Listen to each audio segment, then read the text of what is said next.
નમસ્તે બાળ દોસ્તો, ડીકે એજ્યુકેશન ચેનલમાં આપનું સ્વાગત છે.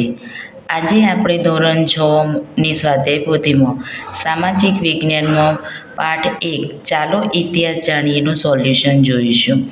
તો પ્રશ્ન 1, નીચે આપેલા દરેક પ્રશ્નના ઉત્તર માટે આપેલા વિકલ્પમાંથી સાચો વિકલ્પ શોધી ચોરસ ખાનામાં લખો.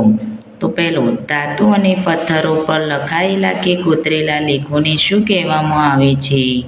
તો એમાં છે ભોજપત્ર, તાડપત્ર, અભિલેખ કે દસ્તાવેજ. તો જવાબ આવશે સી, અભિલેખ. તામ્રપત્ર કયા ધાતુના પતરામાંથી બનાવવામાં આવતું? તો તાડપત્રના, તોબાના, સોનાના કે ચાંદીના. તો જવાબ આવશે બી, તાંબાના. ત્રીજું, ભારતમાં કઈ સદીના પંચમાર્કના સિક્કા મળી આવ્યા છે? ઈસવીસન પૂર્વે 3જી સદીના, ઈસવીસન પૂર્વે 4થી સદીના, ઈસવીસન પૂર્વે 5મી સદીના અને ઈસવીસન પૂર્વે 6ઠ્ઠી સદીના. તો જવાબ આવશે સી, ઈસવીસન પૂર્વે 5મી સદીના. ઇતિહાસના પુરાતન સ્ત્રોતોનું અધ્યયન કરનારને તમે કયા નામથી ઓળખશો? આંકડાશાસ્ત્રી, છાયાશાસ્ત્રી, ખગોળશાસ્ત્રી કે પુરાતત્વશાસ્ત્રીઓ. તો જવાબ આવશે ડી, પુરાતત્વશાસ્ત્રીઓ. ગ્રીસના લોકો સિંધુ નદીને શું કહેતા? ઇન્ડસ, સપ્તસિંધુ, ઇન્ડસ કે સતલુજ. તો સી, ઇન્ડસ. ઈસવીસન 2021 એટલે ઈસુ ખ્રિસ્તના જન્મ પછીના કેટલા વર્ષ? તો એ 2021. સાતમું છે, ઈસુ ખ્રિસ્તના જન્મ પછીના વર્ષો કયા ટૂંકા નામથી ઓળખાય છે? તો એ એડી, સીઈ, બીસી કે એ અને સી. તો બી, સી અને ઈ. કચ્છમાં ધોળાવીર ખાતે મળી આવેલ અવશેષો સિંધુ સંસ્કૃતિનું પુરાતન શહેર હશે એવું તમે શાના આધારે કહી શકશો? તો જવાબ આવશે બી, ખોદકામ દરમિયાન મળી આવેલા અવશેષોના આધારે. હવે નવમું, ભારત નામ આપણને કયા વેદમાંથી જાણવા મળે છે? સામવેદ, ઋગ્વેદ, યજુર્વેદ કે અથર્વવેદ. તો બી, ઋગ્વેદ. હવે પ્રશ્ન 2, બંધ બેસતા જોડકા રચો. વિભાગ એ ઉત્તર અને વિભાગ બી. તો વિભાગ 1માં છે પુરાતત્વશાસ્ત્રીઓ. તો એનો જવાબ આવશે સી, ભૂતકાળને જીવંત કરનાર. 2 છે ફાહિયાન. તો એનો જવાબ આવશે એ, વિદેશી મુસાફર. ત્રીજું છે ભોજપત્ર. તો એનો જવાબ આવશે ડી, ભુજ નામના વૃક્ષની છાલ. અને ચોથું છે ઈસવીસન. તો એનો જવાબ આવશે બી, દુનિયાની કાળગણના. હવે બી, પ્રશ્ન 2 બી, નીચેના વિધાનો સાચા છે કે ખોટા તે જણાવો. પહેલું, અશોકના શિલાલેખો ખૂબ જાણીતા છે. તો સાચું. ભુજ નામના વૃક્ષો હિમાલયમાં થાય છે. સાચું. ઇન્ડિયા શબ્દ ગંગા નદીના નામ પરથી ઉતરી આવેલ છે. ખોટું. તાડપત્ર તાંબાના પતરામાંથી બનાવવામાં આવે છે. ખોટું.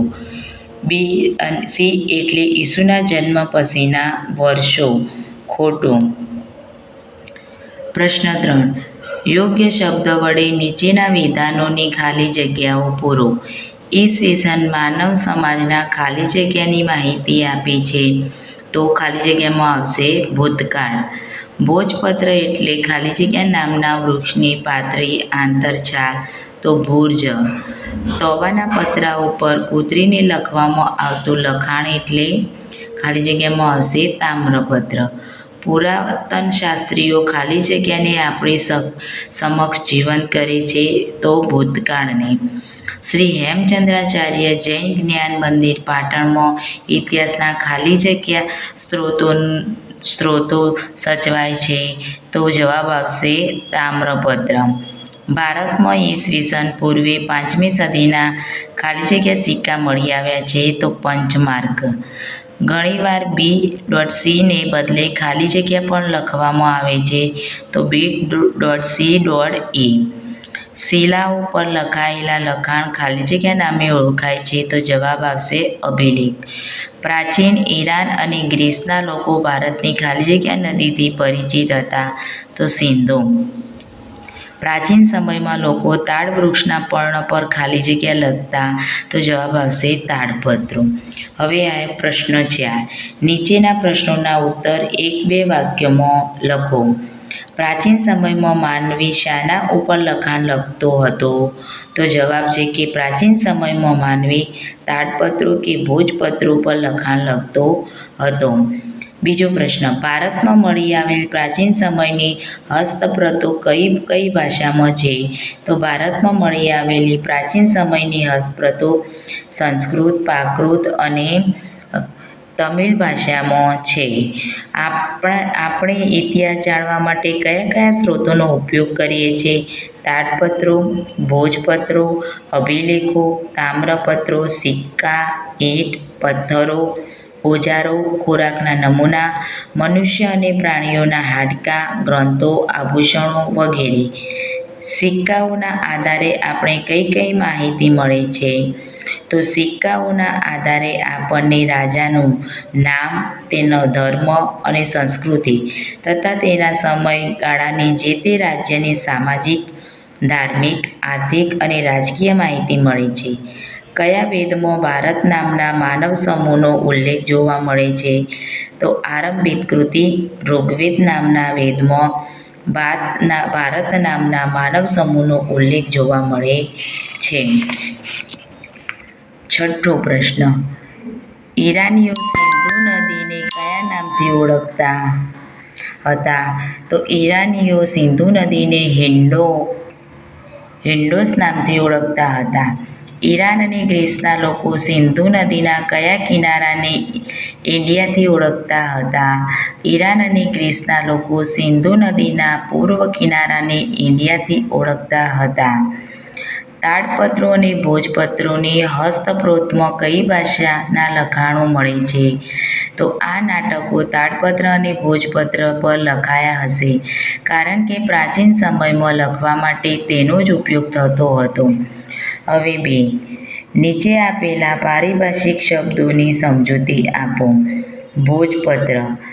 ભોજપત્રો તો હિમાલયમાં થતા ભોજ નામના વૃક્ષોની પાતળી આંતરછાલ પર લખાયેલી હસ્તપ્રેત એટલે ભોજપત્રો. હવે બીજું છે તાડપત્રો. તાડ વૃક્ષના પર્ણ પર લખાયેલી હસ્તપ્રતો એટલે તાડપત્ર. તામ્રપત્રો તાંબાના પતરા ઉપર કોતરીને લખવામાં આવેલા લખાણને તામ્રપત્ર કહેવાય.